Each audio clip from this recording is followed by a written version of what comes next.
दोस्तों स्टूडेंट्स के लिए स्कॉलरशिप या छात्रवृत्ति को लेके एक लेटेस्ट जानकारी लेके आया हूं सेशन 2021-22 के लिए। और लेटेस्ट जानकारी है कि गवर्नमेंट के द्वारा स्कॉलरशिप या छात्रवृत्ति के लिए ऑनलाइन आवेदन शुरू कर दिए हैं, चाहे स्टूडेंट कोई भी कैटेगरी का क्यों ना हो, चाहे स्टूडेंट किसी भी कक्षा में अध्ययनरत क्यों ना हो। अगर आपको भी ये स्कॉलरशिप लेनी है तो इस वीडियो के साथ आप बने रहे। इस वीडियो में मैं आपको इसके बारे में पूरी जानकारी बताऊंगा, यानी स्कॉलरशिप के लिए क्या पात्रता है, क्या शर्तें हैं, क्या नियम है, क्या क्या दस्तावेज या डॉक्यूमेंट चाहिए और स्कॉलरशिप के लिए अपन कहां से और कैसे आवेदन कर सकते हैं और इसकी लास्ट डेट क्या है। नमस्कार साथियों, मैं हूं आपका अपना साथी राजगुरु जी और आप देख रहे हैं राज स्कूल हेल्प यूट्यूब चैनल। तो चलिए वीडियो को शुरू करते हैं और स्कॉलरशिप के बारे में जानते हैं। दोस्तों सेंट्रल गवर्नमेंट के द्वारा सेशन 2021-22 के लिए सभी स्टूडेंट के लिए स्कॉलरशिप के लिए ऑनलाइन आवेदन वो शुरू कर दिए। चाहे स्टूडेंट किसी भी कक्षा में अध्ययनरत क्यों ना हो, चाहे स्टूडेंट किसी भी संस्था में अध्ययनरत क्यों ना हो, चाहे वो प्राइवेट संस्था में अध्ययनरत हो, चाहे वो गवर्नमेंट संस्था में अध्ययनरत हो। इसके अलावा चाहे स्टूडेंट कोई भी कैटेगरी का क्यों ना हो, एससी का हो, एसटी का हो, ओबीसी का हो, जनरल कैटेगरी का हो, माइनॉरिटी ग्रुप का हो, अल्पसंख्यक समुदाय का, यानी सबके लिए स्कॉलरशिप के लिए ऑनलाइन आवेदन शुरू हो चुके हैं। चलिए सबसे पहले मैं आपको यहाँ पे इस स्कॉलरशिप की कुछ बेसिक जानकारी है वो बता देता हूं। दोस्तों गवर्नमेंट ने इस स्कॉलरशिप को दो पार्ट में वो बांट रखा है। एक पार्ट का नाम है पूर्व मैट्रिक या प्री मैट्रिक और दूसरे पार्ट का नाम है पोस्ट मैट्रिक या उत्तर मैट्रिक। यहाँ पे पूर्व मैट्रिक के अंदर कक्षा 1 से लेकर कक्षा 10 तक के स्टूडेंट को शामिल किया गया है।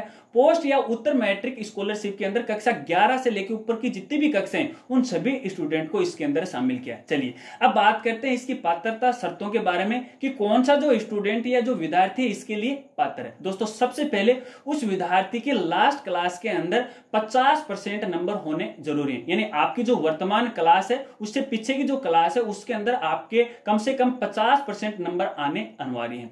इसके अलावा जो स्टूडेंट है वो वर्तमान में किसी भी संस्था में रेगुलर अध्ययनरत होना जरूरी है, चाहे वो प्राइवेट में हो सकता है या फिर वो गवर्नमेंट में हो सकता है, लेकिन रेगुलर होना जरूरी है।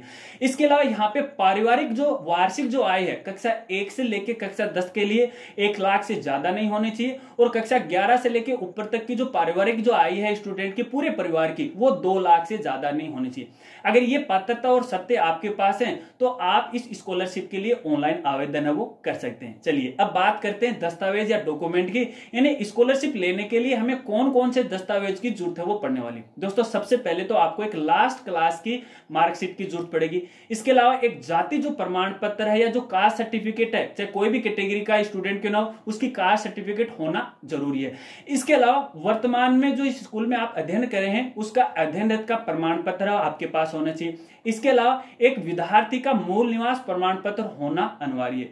इसके अलावा जो विद्यार्थी या जो स्टूडेंट है उसका आधार कार्ड है वो भी होना जरूरी है। इसके अलावा स्टूडेंट का एक बैंक में स्टूडेंट के खुद के नाम का बैंक में अकाउंट होना जरूरी है। अगर ये दस्तावेज आपके पास हैं तो आप इस स्कॉलरशिप के लिए ऑनलाइन आवेदन है वो कर सकते हैं। चलिए अब बात करते हैं कि भैया इस स्कॉलरशिप को पाने के लिए हमें कहां से और कैसे आवेदन करने पड़ेंगे। तो गवर्नमेंट ने इसके लिए एक पोर्टल बना रखा है जिसका नाम है एनएसपी पोर्टल, यानी national scholarship portal.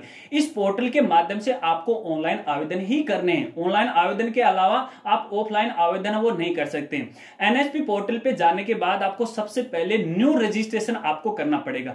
New registration करते समय दोस्तों आपको ध्यान रखना है कि आप जो भी अपनी जानकारी दे रहे हो वो आपको सही सही देनी। यदि आपने अपनी प्रोफाइल में गलत जानकारी दे दी है तो भैया जब भी आप स्कॉलरशिप के लिए अप्लाई करोगे तो भैया उस स्कॉलरशिप का नाम आपको पोर्टल पे शो नहीं होगा या फिर आपकी प्रोफाइल में शो नहीं होगा। तो अपनी प्रोफाइल है या फिर अपना जो रजिस्ट्रेशन है पूरी ध्यानपूर्वक से ध्यान रखते हुए आपको यहाँ पे करना है।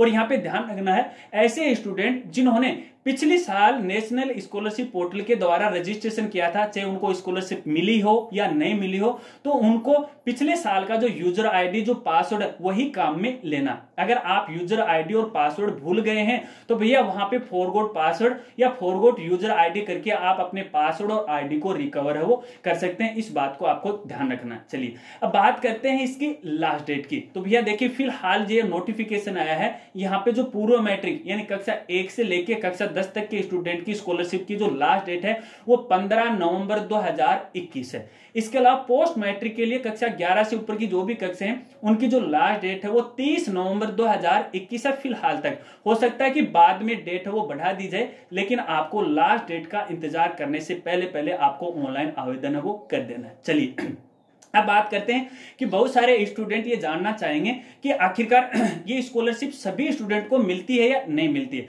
तो दोस्तों यहाँ पे आपको मैं कहना चाहूंगा, मेरे अगर एक्सपीरियंस की बात करूं और लास्ट ईयर की बात करूं तो वैसे तो देखिए ये जो स्कॉलरशिप है सभी स्टूडेंट को नहीं मिलती है, क्योंकि यहाँ पे गवर्नमेंट की एक मंशा रहती है कि सबसे पहले उन स्टूडेंट को ये स्कॉलरशिप दी जाए जो स्टूडेंट वर्तमान के अंदर गवर्नमेंट स्कूल में पढ़ रहे हैं, और उसके बाद यदि बजट बचता है तो उसके बाद जो प्राइवेट स्कूल के अंदर स्टूडेंट पढ़ रहे हैं उनको ये स्कॉलरशिप है वो दी जाती है, क्योंकि जो आवेदन है वो बहुत ज्यादा हो जाते हैं और गवर्नमेंट का जो स्कॉलरशिप का जो बजट है वो बहुत ही कम हो जाता है। तो ऐसे में ये जरूरी नहीं है कि आपने आवेदन कर दिया और आपको स्कॉलरशिप है वो मिल जाएगी। हाँ, इतना जरूर है, जो माइनॉरिटी ग्रुप से हैं या फिर जो अल्पसंख्यक समुदाय से हैं, जैसे मुस्लिम समुदाय है, सिख ईसाई समुदाय है, अगर ऐसे कैंडिडेट ऑनलाइन आवेदन करते हैं तो उन सबको लगभग सभी स्टूडेंट को ये स्कॉलरशिप है वो मिल जाती है, क्योंकि इनकी संख्या कम होती है, चाहे स्टूडेंट प्राइवेट स्कूल में पढ़ रहा हो या फिर गवर्नमेंट स्कूल में पढ़ रहा हो। लेकिन ये जरूरी नहीं है कि भैया सबको ये स्कॉलरशिप है वो मिल जाएगी, क्योंकि जब आपके आवेदन जाएंगे,